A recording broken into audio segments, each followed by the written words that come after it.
Hello, hello, hello, and good Woche, and a good month, and a good year, and a good decade, and a good life to everyone, one and all. Okay, so now, Bezat Hashem, we shall start with the Maisa, with the Baal Shem HaKadosh, in order to provide us with a good week, Bezat Hashem. Okay. Mama Baal Shemtoc Bechad Mitzrayim Chosav HaKadoshus. This is a Mama from Baal Shem HaKadosh in one of his holy Sichos. He says, Ma'idani alai shamayim va'aretz. I testify upon myself, the heaven and the earth. אשר במשפט הקשה שהיה על איש אחד בבית דין של מעלה. That there was a very harsh judgment in בית דין של מעלה, and that person was in a serious fix. והוא איש פשוט, he was a simple person. שלא ידע רק להתפלל ולומר תהילים. The only thing that he knew how to do was to pray and to say תהילים. היה מופלא באהבת ישראל. He was wondrous, he was outstanding in Ahavas Yisrael with all his koiches hanefesh. במחשבה שחושב תמיד באהבת Yisrael, the machshava that he always thought of Ahavas Yisrael, every dibur that he was speaking about Ahavas Yisrael, and the ma'aseh that he would do, that he was giving pleasure and hanoah to any Jew he could. B'mitztayr, and b'mitztayr in the tsar of every person in Israel, man or woman, and was happy in his happiness. And they passed in the Beis Din Shel Mala, they came out with a psak that they gave him a chelik in Gan Eden amongst the most towering tzaddikim, that Chazal say that they were all Rebbe Israel. And the anocha, the sigh of a Jew, when he's sighing on a tsar of another Jew, breaks all the iron curtains of all the mekatrigim, of all the prosecutors in heaven. And the simcha and the bracha that the Jew is happy, the Jew is happy in the simcha of another Jew, and he is blessing him, is accepted, is mekubal by the Baal Shem HaKadosh, by Kodesh Baruch Hu, like the tefillah of Ishmael Kohen Kodol in Kodesh HaKodeshim. Second, are we?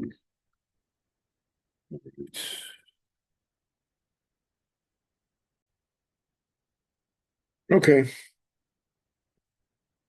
so let us talk a little bit about this.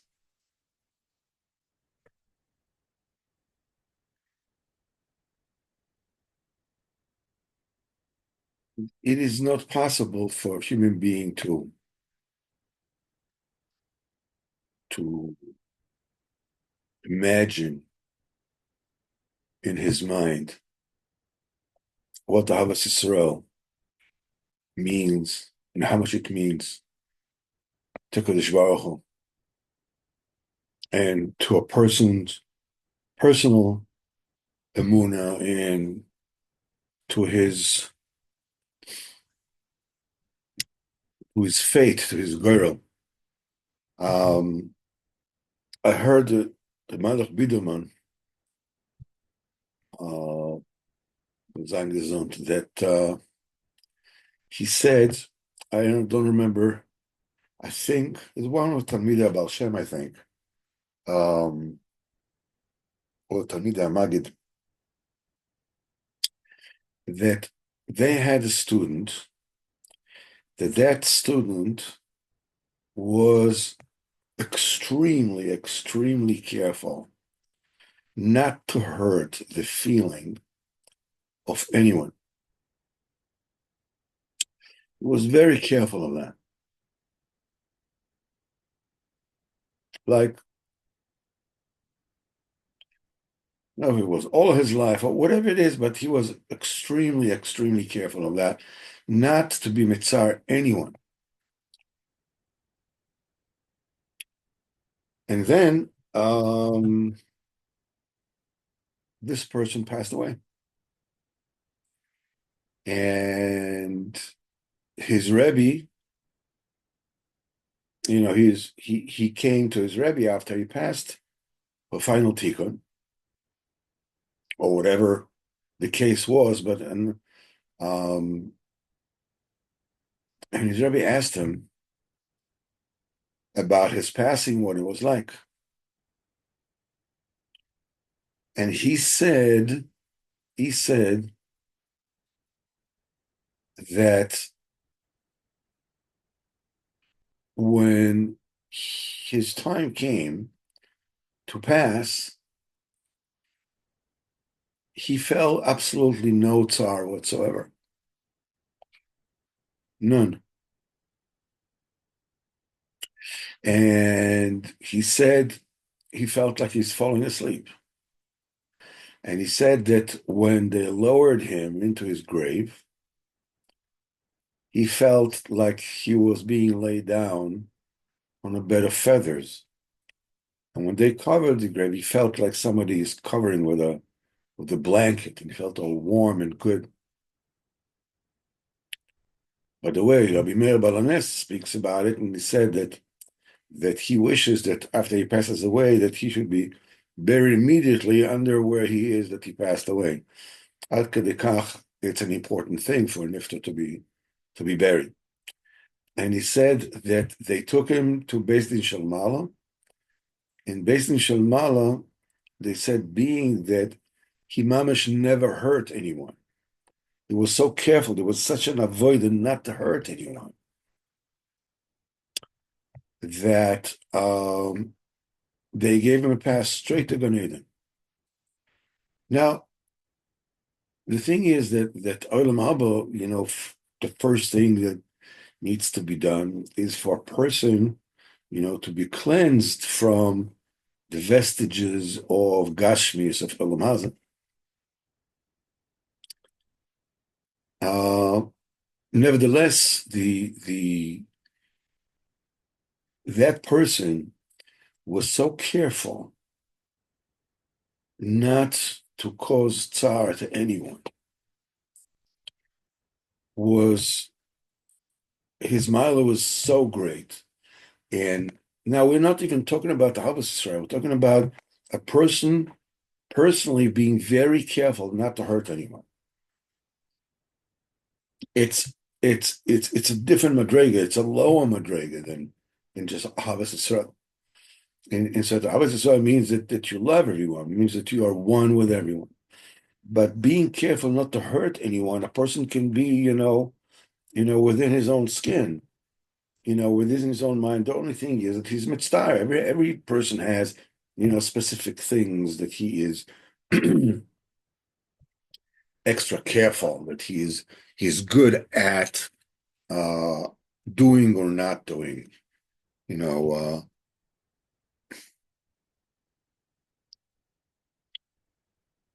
And this Indian of being very, very careful not to cause tsar to any Jew is astounding. It's astounding. It's amazing because it has a lot to do with the Sichos Haran for tonight. But this Ian of Ahavas Israel and I actually want to say something that I don't speak about politics. Obviously this is not what this is about. And Bichlal, you know, talking politics is like tzaddikim can talk politics because they know what is what should be and what shouldn't be. But me, I mean, what the heck do I know? Do I know what's supposed to be, what's not supposed to be? It's way beyond my pay grade. It's not my business. But I have to tell you something. There is a prime minister here in Israel this time that is, I mean, I can't talk about him personally. I don't know him. I mean, everybody talks about him. Everybody says what he wants, what he doesn't want, what he thinks, what he doesn't think, but nobody knows him except, his family, whatever it is. Um, and he is saddled with an amazingly thankless task of having to balance between this heartbreak of the hostages on one hand, the obvious feelings of of pain by everyone, or at least obviously by the families. I doubt whether everyone who is around them actually feels that pain. Only I don't know how many people can feel the pain of another. And a lot of people jump on the bandwagon in order to put him down and whatever it is. And on the other hand, there is this task of, I mean, you can't just let, you know, the murderers in jail just go scot-free. You're just inviting, this thing all over again. The last time that it happened, that one person, Gilad Shalit, they gave 1,000 terrorists, in exchange for him. And one of them was Yehya Sinwar, יימח שמו וזכרו. It now cost over 1,200 people, that they killed, plus another over 800 soldiers that were killed so far. There are no easy answers. There are no easy answers. And everybody that is screaming this way or that way is blaming this particular person of only having himself in mind, wanting to perpetuate his own, whatever it is. But I'm just thinking, forget it, I don't know what he's thinking. I don't know what's the right thing to do. I have no idea. All I know is I'm not in that position to make the choices, to make the decisions. And so you have here, first of all, the fact that everybody is demonstrating for it shows you these are Jews. You don't find anywhere in the world that people are revolting in such a way because their brethren are suffering in this. This is a completely Jewish thing. It's also a completely Jewish thing, to blame the leaders for everything under the sun, whether he thought about it or not. But I'm seeing here a Jew who is extremely committed. I mean, I have no idea, how a Jew like this is judged with this thankless job of having to juggle between this and between that and making decisions that, B'ezrat Hashem, I will never, ever, ever, ever have to make. And it's astounding. It's astounding. I have no idea whatsoever. What is the right thing to do, what's the wrong thing to do. I have no idea. But I know that the Ahavas Yisrael that is being shown on both ends, from both sides, pro and con, is unique to Am Yisrael. There's never been such a thing. I mean, it's just, what can I tell you?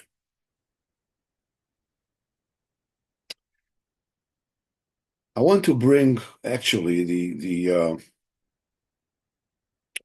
Sichos Haran for this week because it actually plays along with the the Sicha of the Baal Shemtoc that we read. Also, the Indian of let's see here. Okay, here we go. Here we go. Sicha 264. Resh Samech Daled. He's here. Rabbeinu HaKadosh has warned lechabed v'leyakir et ishto, to honor and to cherish his wife. Ki amar halo anoshim, the women hem soivlim tzar v'yisurim gdolim me'od me'od. They are going through amazing suffering. Miyaldehem, from their children.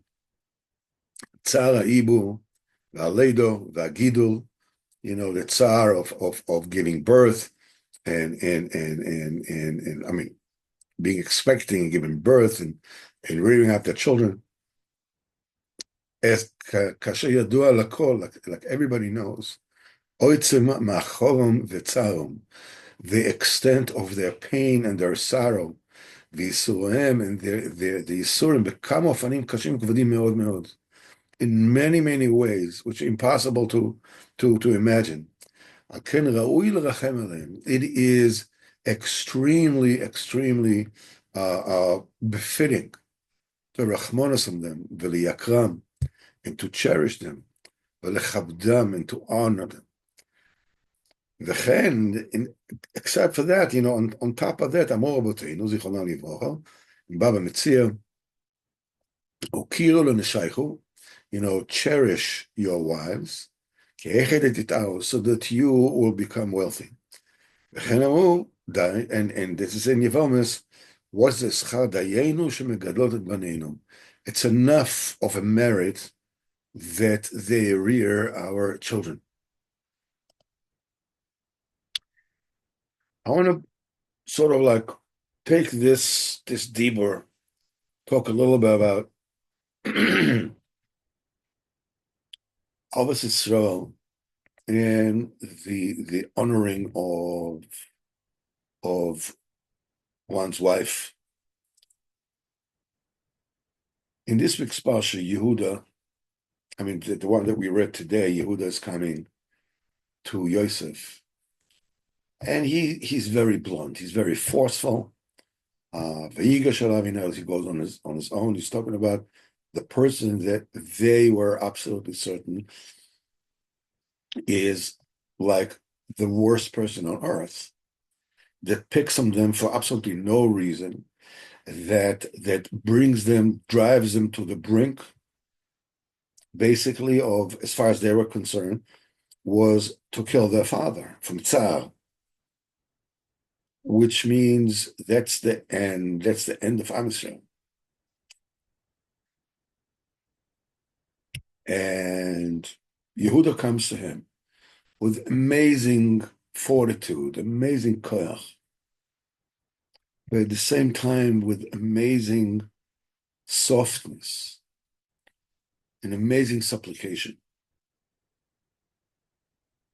And he says to him, to begin with, we came to you. We didn't ask you for anything. We didn't. Well, I mean, what we're trying to marry your daughter. You want to marry our daughters? What is all these? You started asking all kind of questions. Who are you? Where are you from? Whatever it is, and we didn't lie to you. We didn't hide anything from you. And he said, and then you say, bring your small brother, Binyamin. And now this whole thing is going through, and he says, allow me to be a slave instead of him, and let the boy go back to his father. I gave him the guarantee. I obligated myself. So let me take the yoke instead of him. And then Yosef relents. This has to do with the Nekudas HaTzadik. Yosef was a tzaddik elyon, the Zohar Kodesh says. And while Yosef was away, Binyamin came under his place. He was tzaddik tachtun. He was the lower tzaddik. The tzaddik elyon and tzaddik tachtun, it means there's nekudas a tzaddik that everybody's supposed to connect to the tzaddik. Yosef told his brothers when he was 17 years old, he told them, you know, here we are. I told him the dream that he's in the field and his sheaf is standing and their wheat, the sheaves of wheat, are bowing to him. And then he says, here I have a dream that the sun and the moon and 11 stars are bowing to me. He told them that they need to be nichna, to give, to be underneath the connection and the rulership of the tzaddik emes, of the tzaddik elyon, and they refuse to accept it. Yosef represents the perfect tzaddik elyon, the one that there's no blemish in him. And this seems too much of a challenge for people. We're talking about, being perfect, davening with all the koiches and loving everybody with all the koiches and doing whatever he needs with all the yokochot and everything. They can connect to it. I mean, a little bit, I can eat sushi every once in a while, I like a tender steak every once in a while, Let me think about myself, my self-gratification.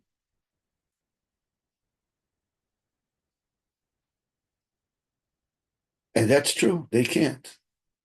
So at the end, what happens is that they need to come to Yosef, because ultimately you have to be nichna before the tzaddik emet and be mekash yourself to him to get the tikkunim from him. But the tzaddik emes is nister from the people. What it requires from them is from them to take responsibility over the tzaddik atachton. A tzaddik atachton is the nekudas tzaddik that exists in each and every one of us. Every one of us has a nekudat tzaddik inside, this nekuda of tmimut, of innocence, of that is unblemished. I mean, you can see when there are children that rebel against their parents, and they go and they do all kinds of things that children and youth in distress do when they rebel against their parents. But if their small siblings follow in their footsteps, they become extremely protective. If the older sibling, is I don't know, is smoking up or drinking or whatever it is, and he sees that his smaller sibling is following in footsteps, he becomes extremely protective. He will not let a tremendous mesirut nefesh just prevent his sibling not to follow in their footsteps. What about you? Why are you worrying about your small brother and sister? What about you? But there is this nikudas at tzaddik, this tzaddik tachton, this nikuda of tmimut, my small brother, this nikuda tzaddik maybe that a person feel responsible for. And when you feel responsible for it, you will go mesirut nefesh. You will not give up no matter what. Yehuda, when it comes, that's the tikkun of Klal Yisrael. That's David HaMelech. That's the Tehillim. That's the Gizboidedus. That's the personal ehrlichkeit of each and every one of us. Look, to connect to the tzaddik klali, the tzaddik elyon, to be perfect, to do everything, it's difficult. It's difficult. But what you need to do is you need to take responsibility on the tzaddik atachton, the tzaddik which is within you. The tzaddik which is within you, and take responsibility of it. take care of it with Mesilut Nefesh. The same thing is Negea to taking care of one's wife. You have to understand,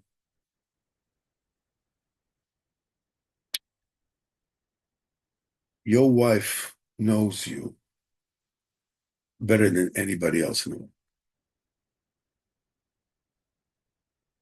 She just doesn't have the words to tell it all to you. You have no idea on how easily a wife can get hurt.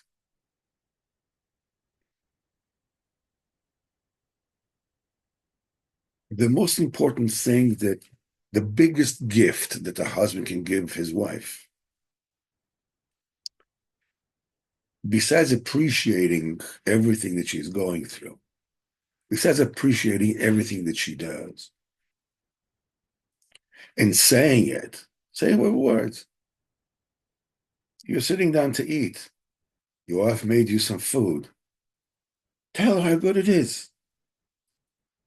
Just tell her how good it is. Oh, she knows. What do you mean she knows? Tell her that you appreciate it. But there's a deeper nakuda even than that, more than that. The Rebbe speaks about the union of realizing the tsar of our wives. What tsar are you talking about? She gives birth. Okay, we say that she's over it. Maybe she didn't give birth already. Maybe she's whatever it is. You have to understand that your wife is that tzaddik tachton. She is your nekudat atmimut. Person can chas v'chalila hurt his wife. When they have, I mean, it's very easy to catch one's wife's misstep. She did something wrong. She said something wrong. I don't know. She comes out. It's not logical. It doesn't make any sense. It's whatever it is, and then you have this temptation, and you're saying something really smart, really sharp. Ah, what a comeback. What a comeback. What a comeback. You're just saying this word and you hit the bullseye. You just said a word which is flying like a poison arrow that enters through the scales of the shield that protects her. And it goes right through. And the minute the word left your mouth that you made such a mistake that you will never, ever, ever live it down. That's it. What about apologizing? Yeah. If you apologize, your wife will forgive you, but she will never forget. The biggest mistake, most frequent mistake that men make. Men, okay, once you get over it, you get over it. No, your wife will forgive you. She'll forgive you. I mean, you give it like the flimsiest excuse. Oh, no, lightest excuse. I mean, it doesn't. If anybody gave you this excuse while apologizing to you, you would never accept it. Your wife will, but she will never forget. It's a lot easier. It's a lot easier to make sure you don't say anything that causes her tzar. Yeah, but she comes to me and she tells me all these things. She tells me things about myself. She makes me feel like 10 cents. She makes me feel like small as an ant. I come home and And after a whole day, I had a hard day, whatever it is, and there she is, sitting on top of a pile of laundry, and she's on the phone, and the kids are all over the house, and there's no dinner ready, and she's on the phone with one of her friends, and she takes one look at me when I come through the door, and she says, "Oh, it's only my husband," and she continues going. I mean, you just blow up. Why?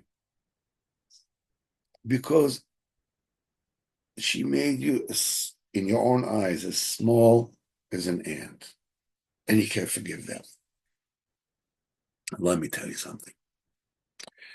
There's no bigger kibud and cherishing that you can give your wife than when she makes you feel yay small to accept it and embrace her. We are saying, all this sgula of somebody is being humiliated and he's not answering back. That he can be mevatel gzeres, and it's a story with Chaim Kanievsky that somebody came to him, he didn't have children, whatever the ma'aseh is, when the ma'aseh wasn't, and he tells him, go get a bracha from someone who was humiliated and did not answer back. So he go and then he says what he found such a person that was really got really washed down in front of everybody and did not say anything. He did not answer. And this person went to him and asked him for a bracha. And the story goes that the Rebbe was Mekayim. When was the last time that you went to shul and somebody, washed the floor with you? Did somebody embarrass to the point that you thought that you'd much rather the earth will open its mouth and swallow you? Even either never or who knows when it ever happened. The point is that you have it for free practically every day with your wife. When your wife makes you feel small and you don't say anything, especially if you say something good back, your brachas will be miskayim. Your brachas will be accepted. Abenu says Torah v'avishma b'zion, yidam v'ishtoik. That's the crux of tshuva. You can get it from home anytime. No, no, no, no, no, no, no, no. From somebody else, yeah, but not from my wife. Why? She's what? Ishtok a gufa.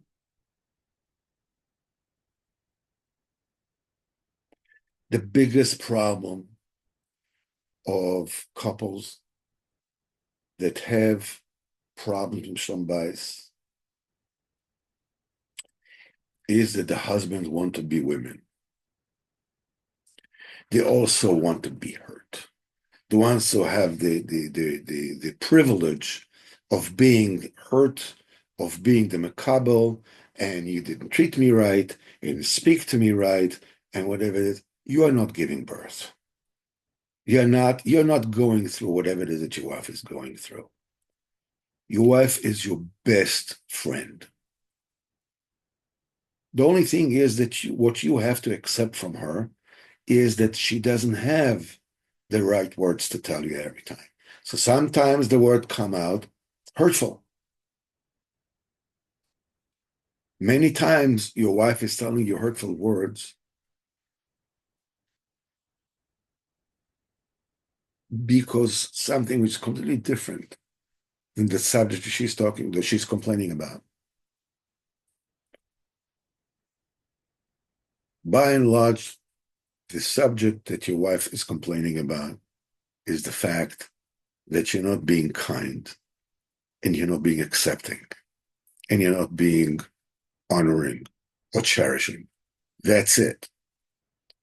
But if she's going to tell you this, probably you're going to say, yeah, well, what about me? You don't cherish me. You don't give me makeup, blah, blah, blah, blah, whatever it is. So she's not going to talk to you about that. She's going to pick up on a side problem, has absolutely nothing to do with anything. And you, being a man, you'll give terutzim from here until kingdom come. And guess what? Nothing will work because that's not the issue. Your wife knows if you're going to give her a good teretz, you're going to give her a good excuse, that's it, you're off the hook. So she's not going to talk to you about that. She's going to complain about something else which has nothing to do with anything, and you can give all the excuses in the world, and it doesn't make any difference. The biggest gift you can give to your wife is when my wife is making me feel small or inadequate, she's giving me the biggest gift of them all. Yishma bizinoi don vishto. It's not about me. It's about her. If my wife is giving me tzar, that's because she is in tzar. So instead of looking at how do I feel about what she's telling to me, take a look and say, okay, she's telling me something, she's betzar. Why is she being betzar? What causes it? I want to tell you something. Even if you just look at her in such a way that you're saying she's giving such, she's shooting off, she's saying something that makes me feel bad, I'm sure that she knows that it doesn't feel good. That's because she doesn't feel good, because she has a tsar. I wonder what that tsar is. You just look at her that way, she will change. Because she feels everything. And she knows everything.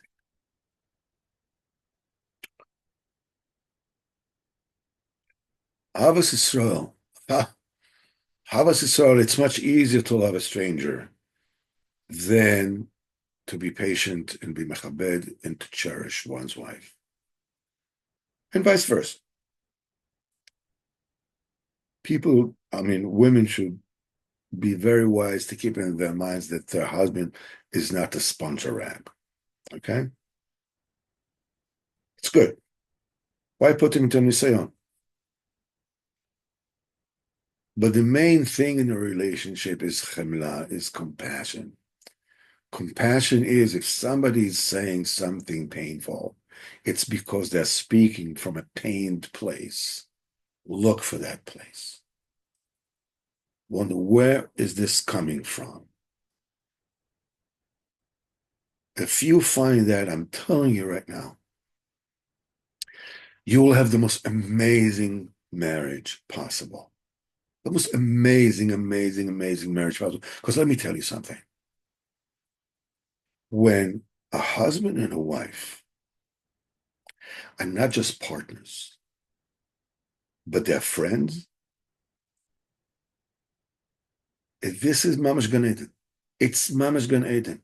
When your wife is your best friend, you got it made. You simply, you got it made. Both you and her.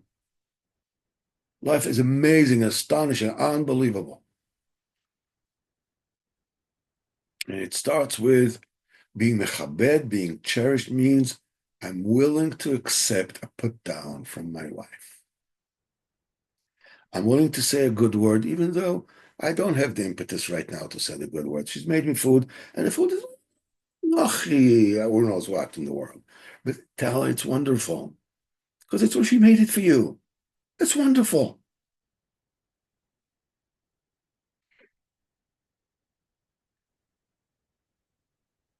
Hashem should help us,